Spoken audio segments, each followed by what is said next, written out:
Halo, malam mas. Iya. Duh, ini malam apa pagi? Iya mas. Piye, piye, piye. Iya itu apa? Aku pernah kena tipu juga. Akunya si yang oon. Aku percaya aja aku orangnya percayaan gitu. Antara percayaan sama oon gitu. 1-2 kayaknya mas. Oh. Jadi itu waktu itu modusnya Mm-mm. kan aku ada orang utang di sini, ya kan? Itu jumlahnya itu 5.000 waktu itu. Terus aku kan di-up di yang buronan utang itu loh. Tuh, sampean yang di-up. Di Facebook. Sampean yang di-up apa sampean yang nge-up? Aku yang nge-up. Oh, terus, aku nge-up orang itu yang utang. Terus? Nah, terus itu ada yang inbox, Mbak, minta tolong aja ke Mas. Aku bilang bayarnya gimana? Mahal, bayar nggak? Bayar katanya, tapi cuman $600 kayak gitu. Aku bilang caranya gimana? Ya nanti sampean telepon aja nomor ini. Aku nurut loh, orang namanya duitnya pengen balik gitu loh ya. Siap. 5.000. Aku sebenarnya malu mas cerita kayak gini, kelihatan banget aku oon. Duh, kan yang oon nggak cuma sampean, Mbak. Iya sih, tapi yang maksudnya jangan sampai ada lagi gitu loh. Jadi Jangan kan gini, sampai ada lagi. kan terkadang aib itu satu sisi ya membuat kita jadi terlihat bodoh. Tapi dengan sampean bercerita masalah dan aib, orang lain bisa belajar dari sampean. Justru orang-orang kayak yang sampean ini yang membagikan aib diri kita. Orang mungkin bilangnya aib. Kalau saya nggak pernah bilang aib.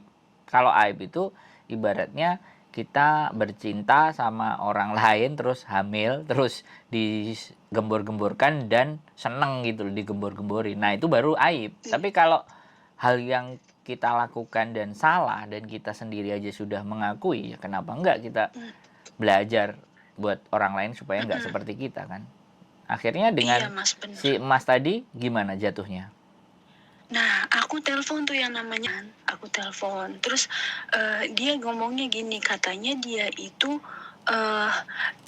apa sih yang tukang nagihin utang itu apa namanya mas? Debt collector. Nah, debt collectornya gitu.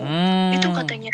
Menarik ini. Orang-orang yang duitnya pada ya aku yang nagihin mbak, katanya. Siapa lagi lah, aku percaya dong, aku bilang gitu. Betul. Terus aku bilang, emang mas ini kerjaannya apa? Dia bilang itu apa sih, pokoknya agen apalah kayak gitu loh mas. Agen apalah yang bikin aku percaya. Agen gitu. FBI tukang nyari orang. Kalau FBI kalau FBI mungkin familiar ya di telingaku. Itu nggak apalah namanya gitu loh. Something lah gitu lah. Aku percaya aja dong. Terus caranya gimana mas? Aku bilang gitu. Enggak, nanti sampean punya KTP-nya enggak? KTP-nya orang itu atau enggak fotonya atau enggak alamatnya? Aku bilang ada mas, ini ada alamatnya, ada KTP-nya. Aku bilang alamatnya enggak ada. Ada KTP-nya, aku bilang ada fotonya. Oh iya itu bagus katanya. Sini biar aku cek. Lah dia, oh mbak ini orang itu punya masalah katanya. Dia masih punya utang 12.000 kebetulan katanya. Nanti sekalian aku yang tagihin, ngomongnya gitu mas. Iya terus. Iya, aku bilang, aku seneng dong. Oh iya bener gitu loh. 5.000 bakal balik nih gitu. Lah mas, terus gimana? Nanti aku naik katanya ke rumahnya atau enggak? Aku bisa ke Indonesia. Di Indonesia itu aku ada jaringannya katanya. Aku ada anggota di sana.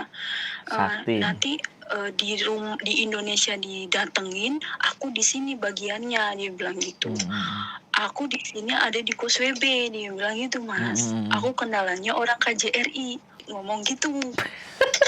Aku percaya aja dong.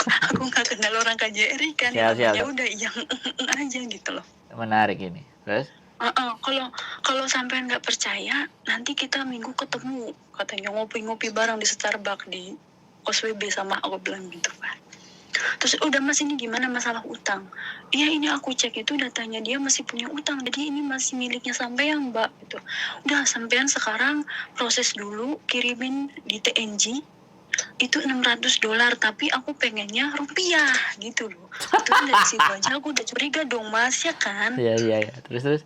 Ya kan, aku bilang, Mas ini kok sampean pakai nomor Indo? Aku bilang, nah Mbak di sini kan ada kan as yang bisa dipakai. Iya juga sih gitu kan. Nah, terus. Ya juga sih, percaya dong. Nah, terus. Ya udah aku kirimin nih Mas $600 dikali dolar waktu itu.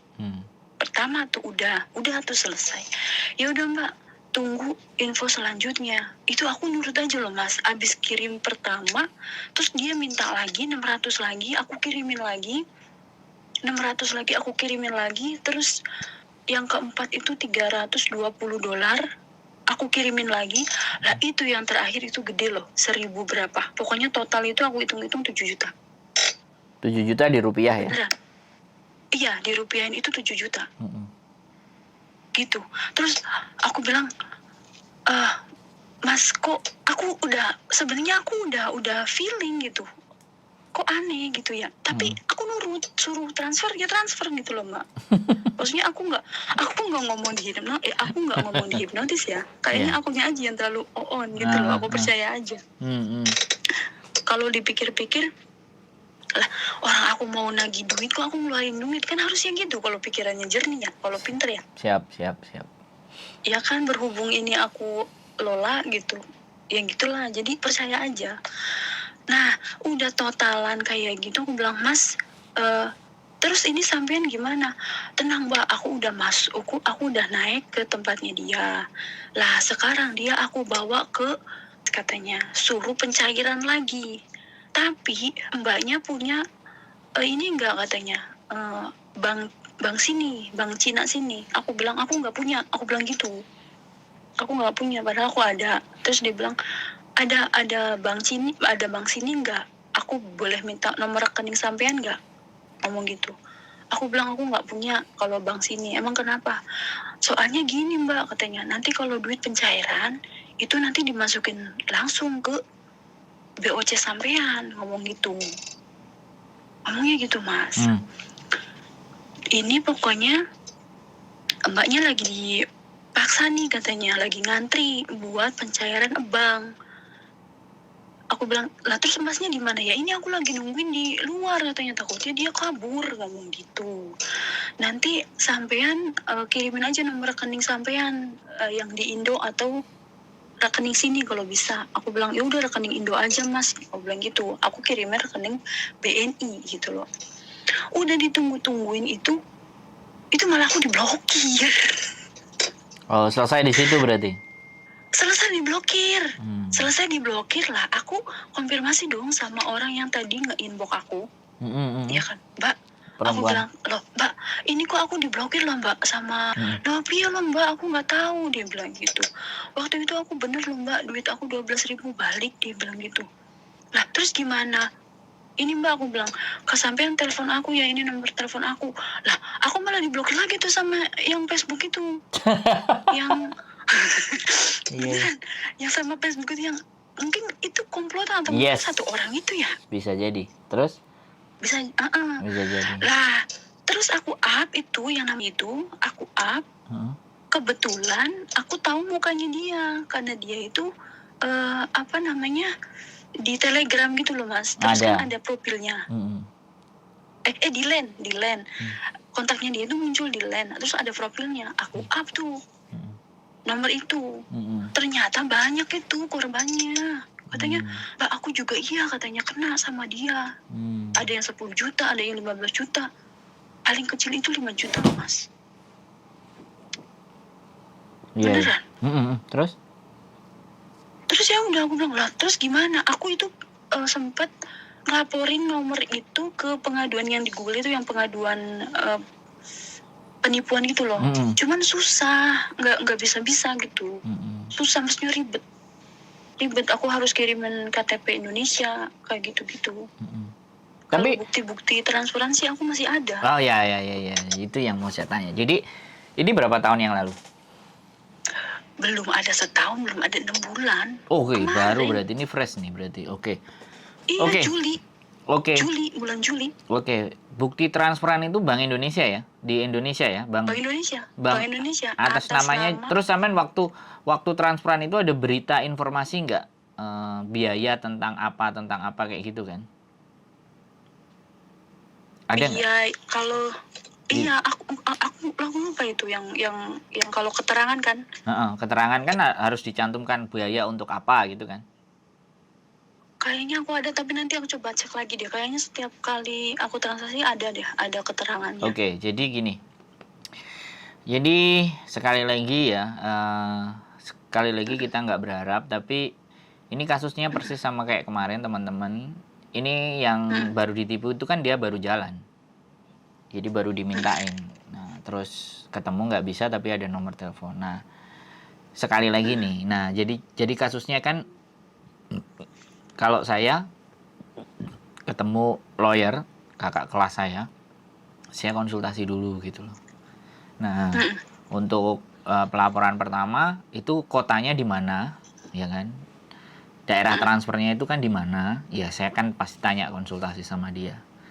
Kalau kita cari cyber dan nomornya ini, kan ada WhatsApp kan, bukti chat, bukti elektroniknya itu ada, terus bukti transferan ada, terus alamat orang di bank itu bisa kita buka karena kadang tidak semudah yang kita bayangkan untuk buka di bank tersebut. Dan saya kepingin juga ibaratnya ketika kita menolong pun jangan-jangan nanti dipikir kayak yang itu lagi gitu loh. Tapi kan muka saya nampak gitu.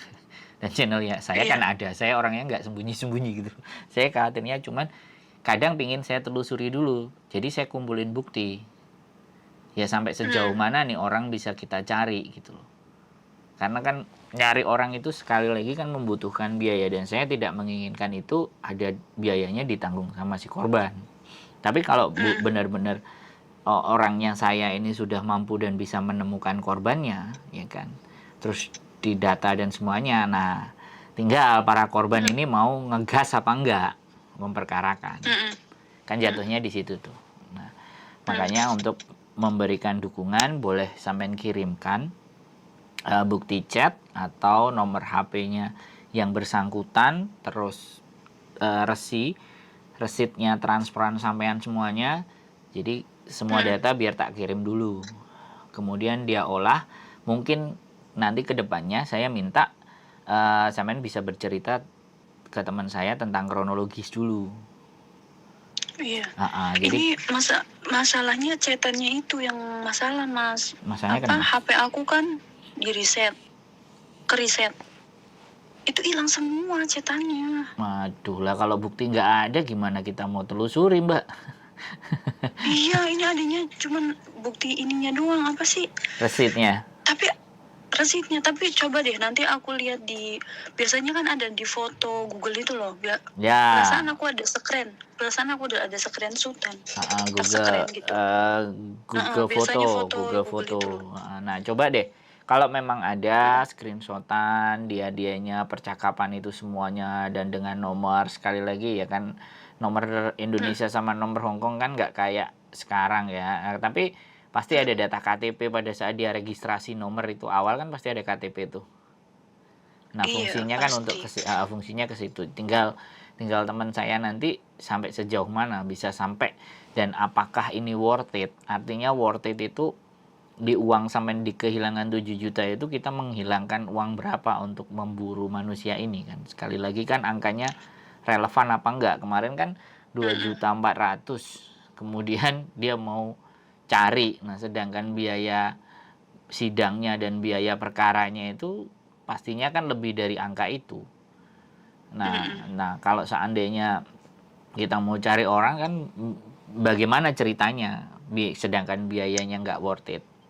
Kalau 7 juta misalnya memang kita sudah bisa temukan si tersangkanya, dalam artian ya kan sudah ditelusuri. Aku sih gini sih berharapnya seenggaknya gitu nomor itu diblokir, maksudnya nomor rekening atas nama penipu itu setidaknya diumumkan, terus tahu gitu loh identitasnya. Ya kita kan tetap gitu loh. Gini loh Mbak, itu kan juga melanggar privasi karena belum ada, mungkin di sampean terbukti berbohongnya, menipunya, Iya. Tapi secara hukumnya kan nggak ada. Yang ada sampean Iya malah sih. dituntut balik. Makanya sebenarnya di saat orang punya utang kemudian kita up mukanya kita itu sebenarnya yang kena, Mbak. Iya sih. Sebenarnya loh ya. Makanya dan saya nggak ngerti pencarian orang hutang itu motifnya apa. Bisa jadi Iya, orang-orang yang padahal nggak ada. nggak kita makanya saya nggak pernah masuk ke pernah satu kali ngelihat komen-komen dan statusnya nggak punya nilai, akhirnya saya keluar gitu. Karena di situ isinya adalah menghujat-hujat dan mencari-mencari orang-orang yang utang. Sekarang persoalannya apakah dengan diupload itu akan membantu Iya sih, uangnya enggak. itu kembali kan nggak juga. Makanya kan Enggak. nah yang seharusnya digunakan untuk media justru mencari tambah justru digunakan untuk membohongi gitu loh. Paham nggak? Itu kejahatan. Nah, iya kan. Keselatan. Jadi grup itu akhirnya digunakan untuk tadi, makanya ada komplotan yang masuk gitu. Nah, Benar. makanya kan akhirnya kita jatuh tertimpa tangga pula kan. Harusnya cuma 5.000 aja yang selesai, tambah 7 juta. Akhirnya kan double. Jadi nggak apa-apa. Ini juga sebagai bentuk pembelajaran bahwa kita jangan masuk ke situs yang justru atau ke grup-grup yang justru memudahkan mereka untuk grogotin kita lagi kan gitu tuh ceritanya. Iya benar. Iya, nah, Pokoknya intinya pelajarannya banyak deh. Nah, dari situ pelajarannya banyak. Nah, mungkin ya satu sisi cara pandangnya sekali lagi ya kan. Tetapi konten yang seperti ini kan bisa juga membuat teman-teman jadi mau berpikir bahwa hati-hati di saat kalian nyari orang di tempat situ bukan malah dapat, malah kalian kena gitu. Ya kan? Awalnya manis sih 600. Terus kan jadi kan itu kan ya Bener. iya kan itu kan sekali lagi ya saya nggak berbicara tapi namanya juga teman-teman di Hong Kong ini sangat rawan sekali untuk mendapatkan hal-hal bahkan kemarin waktu love scamming itu yang kirim barang transfer duit itu kalau dihitung itu mau ada ratusan tuh. Iya. Cuman mereka nggak speak up aja. Temanku juga kena mas itu. Nah hampir ketika kita buka kayak gitu sama itu sama ceritaku sama cuman nggak semua orang mau buka tuh.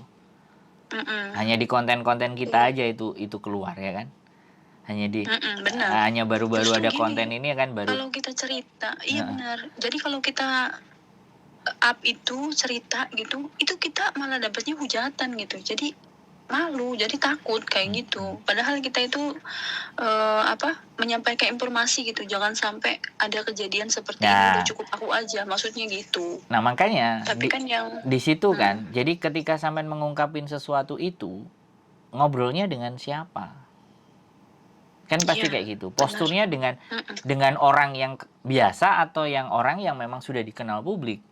Kalau orang yang sudah dikenal publik mereka mau bully dan apapun ya itu kan silahkan mereka. Tapi kan sampean ngomongnya ke kita, ke saya misalnya. Jadi sampean susah menderita. Ketika ngomongnya sama Deddy Corbuzier, orang siapa mau bully kan? Ibaratnya. Jadi postur yang diajak bicara pun, ya kan? Postur yang diajak bicara pun ya setidaknya orang-orang yang notabene-nya eksis di dunianya gitu. Iya benar. Ya kalau saya kan berpengaruh juga ya. Nah, saya kan eksis di YouTube dan saya punya komunitas dan saya menunjukkan muka saya, bahkan sosial media saya namanya nama lengkap saya. Mana yang saya tutupin? Dan saya bangun branding gitu. Jadi saya benar-benar membangun diri saya sendiri untuk hal yang baik. Nah, karena sekali lagi di mana hal yang baik pun pasti ada orang yang berpikir tidak baik, itu sudah sunatullah, itu udah wajar gitu loh. Tidak semua orang menilai apa yang kita lakukan baik, tetapi berjalannya waktu orang mau bully capek sendiri kan kalau kita terus berkarya. Iya kan?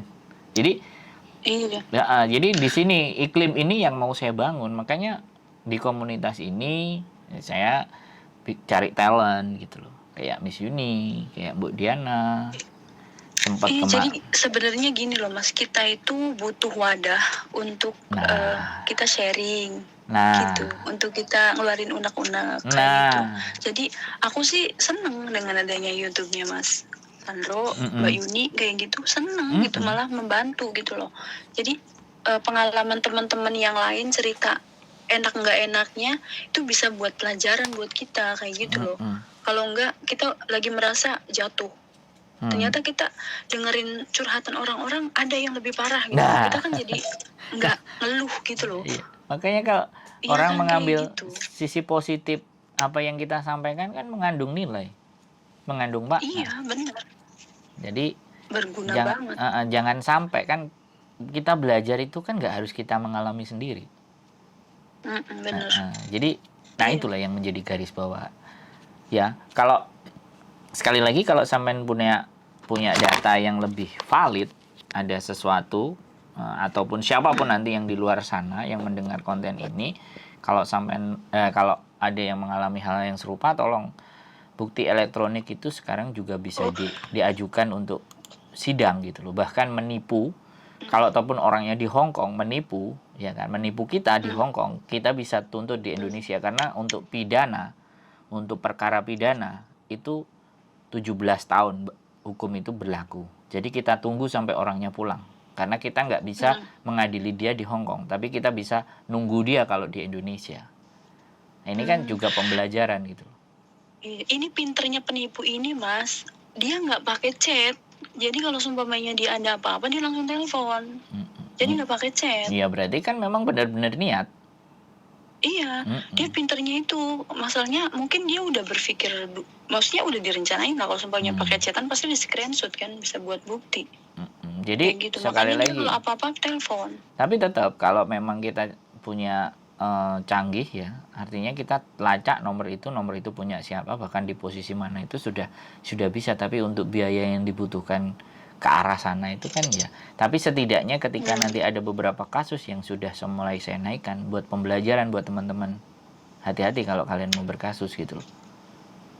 Iya kan? Jadi shock terapi ya, artinya mungkin di hari itu kita nggak bisa nangkep dia, tapi untuk hari berikutnya dengan anak-anak semakin pinter kan semakin paham. Makanya yang tak kontenin di kemarin yang barusan, Mbak, tetap jaga hubungan baik aja, Mbak, seolah-olah sampean tidak merasa dia mau menipu gitu. Iya. Jadi karena kan namanya penipu itu kan pasti nyerempeng gitu. Jadi dia nyerempeng, bahan buruannya ini jangan sampai lepas kan, kayak gitu tuh. Iya benar. Akan disedot sampai habis-habisnya kan, kayak gitu. Kecapai dia terus mepet. Jadi kadang-kadang harusnya sih sebenarnya ketika proses transfer banknya di mana, kotanya di mana kan kelihatan tuh penerimanya. Kalau enggak, kita cuma daerah ATM ini, nomor ini di mana. Besok lagi coba yang terdekat mungkin di situ. Nah, kalau kita bisa sekali lagi ini main detektifan. Jadi kayak yang benar sekali, jadi mencari jarum dalam tumpukan jerami. Tapi dengan adanya sosial media itu sekali lagi segala sesuatu masih bisa, apalagi kita punya OD, orang dalam, cyber ibaratnya. Iya, setidaknya buat pelajaran lah gitu. Pengalaman aku itu buat pelajaran ke yang lain gitu loh, Mas. Ya, ini apa bukti transfernya nanti aku kirimin ke Mas Andro apa gimana, Mas? Ya boleh. Nanti ada 2, jadi saya ada 2 orang, makanya saya kumpulin 2. Kemudian saya bicarakan sama teman saya yang ada di Indonesia, apakah hal-hal seperti ini bisa, kalau bisa pun sampai berapa di angkanya, coba pakai saya dulu, nggak usah pakai punyanya teman-teman cuma nunggu info aja. Nanti kalau ternyata logis dan masuk akal untuk bisa diteruskan ya kita lanjutin, tapi kalau nggak worth it ya kita sampaikan, Mbak, nggak worth it ini, ya sudah, pembelajaran aja, nanti kita coba apa yang akan kita perbuat gitu loh, dengan data-data yang setidaknya ada itu kita bisa apain gitu loh, untuk memberikan pembelajaran berikutnya sih. Saya rasa di situ aja. Iya, benar. Luar biasa. Jadi bukti itu ya, nanti kalau ada screenshotan kalau memang punya, dan nomor itu. Kayaknya nanti deh coba screenshotan aku cari deh coba. Masalahnya nih HP aku tuh ke-reset, jadi kan hilang semua. Yang udah di screenshot atau apa gitu biasanya. Tapi biasanya nempel di Google itu loh, galeri Google, biasanya itu nempel terus kan. Coba nanti kalau ada longgar waktu, ya tidak harus, tapi dengan adanya data yang secukupnya ibaratnya, atau data yang sangat bisa dikatakan atau kurang valid ya, tapi apa bisa kita olah dari data tersebut gitu loh. Saya tak tanya. Iya Mas. Saya yang diskusi sama mereka. Siap Mas. Makasih ya Mas. Oke, sehat selalu ya. Kontak-kontak ada sesuatu. Terima kasih atas ceritanya. Mudah-mudahan bisa bermanfaat buat sama-sama. Terima kasih juga udah jadi wadah buat saya cerita. Ya nggak apa-apa. Yang penting jangan sebut nama lah. Itu aja sih. Oke, sehat selalu Mbak ya. Selamat malam. Assalamualaikum warahmatullahi wabarakatuh. Oke, buat teman-teman semuanya sekali lagi ya, banyak sekali kasus ya, tipu menipu uang, piutang dan apapun itu ya. Sekali lagi, dengan adanya ini, konten kita bisa buat pembelajaran buat teman-teman. Kalau memang di konten ini banyak orang-orang yang membuli, membicarakan kebodohan, ya kita anggap kapasitas cara berpikir orang tersebutlah yang tidak tepat ketika nonton. Nah, tidak tepat berarti bukan tidak boleh. Boleh, karena komen dengan model apapun, ungkapan apapun itu hak, karena di sini adalah sosial media. Selama kita masih membuka kolom komen untuk dikomenin, orang bebas mengkomentari. Tapi saya yakin penonton saya adalah orang-orang yang mempunyai cara berpikir yang positif. Karena penonton saya belum banyak. Tapi kalau sudah penontonnya jauh lebih banyak, yang sudah tidak terkontrol karena orang-orang yang sudah sangat di luar sana, pasti itu akan tercampur. So, jangan khawatir dengan apa yang disebut bullying, apa yang disebut komen yang jelek, komen yang buruk. Teruslah berkarya, teruslah teman-teman memberikan hal-hal yang baik buat teman-teman, buat manusia-manusia yang lain. Karena di dunia ini tidak ada sesuatu yang jauh lebih baik ketika kita bisa bermanfaat buat orang yang lebih banyak. Sehat selalu buat teman-teman semuanya. Semoga bermanfaat. Keep stay tune in my YouTube channel dan see you. Bye-bye.